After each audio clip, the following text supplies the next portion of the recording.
question, no? It's a two-part question. In the time that you were with your ex-partner, have you seen any manifestation that the use of cocaine actually compromises the ability of a person to think or make decisions? Oh, yes. And do you see this manifestation with the president? Oh, yeah. Yeah. The way he answers sometimes.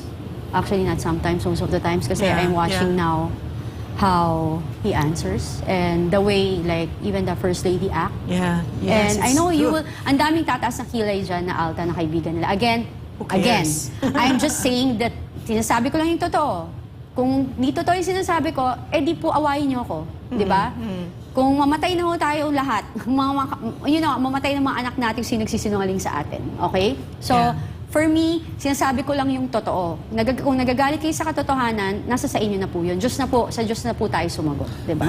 The reason why I'm asking the question is that being a president, in every given time and opportunity, nasa kamay mo ang buhay ng mga sundalo, ng mga pulis, ng ating bayan. No?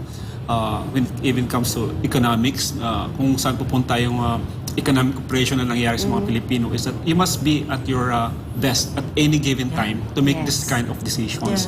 And if we see that the president is compromised in any way, then he is no longer capable to lead the Philippine National Police and the Armed Forces of the Philippines. Kasi ano na yung moral accountability mo in where you are in your moral pedestal na sabihin na I'm your commander-in-chief. No?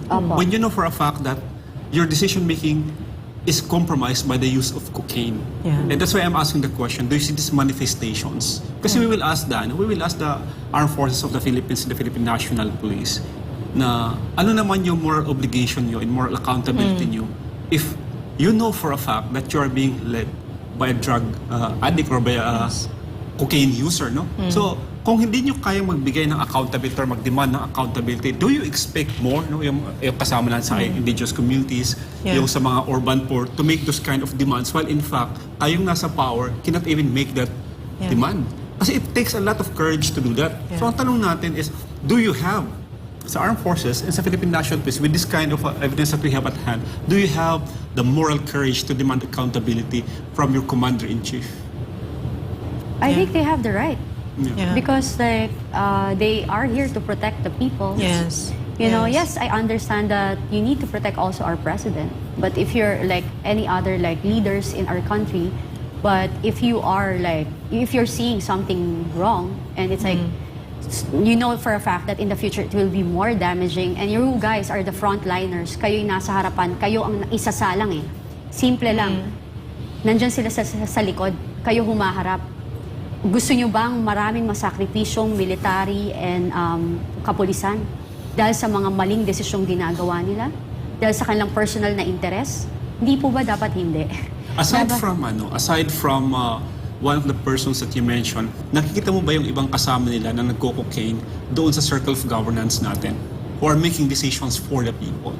Well, meron kasing mga ngayon na cabinet, yung parang kasama na nagda-drugs talaga. Kaya nga sabi ko, sige na lang po, sige na gawin niyo na po yung hair follicle test para masagot niyo yung mamamayang Pilipino. So it's not only the president who should take the hair follicle, no? Yeah, no. We should demand from each and every cabinet members to take the hair follicle even test. congressmen, senators, you know, if you're not hiding anything, do it. Diba? Parang magagalit kayo sa akin. Pero diba, you're leading the country. You have a child, may anak kayo, may apo kayo. Diba? Yung mali, wag natin itama yung mali. Wag nating i-normalize yung hindi normal. Wag nating gawing katanggap-tanggap yung kasalanan.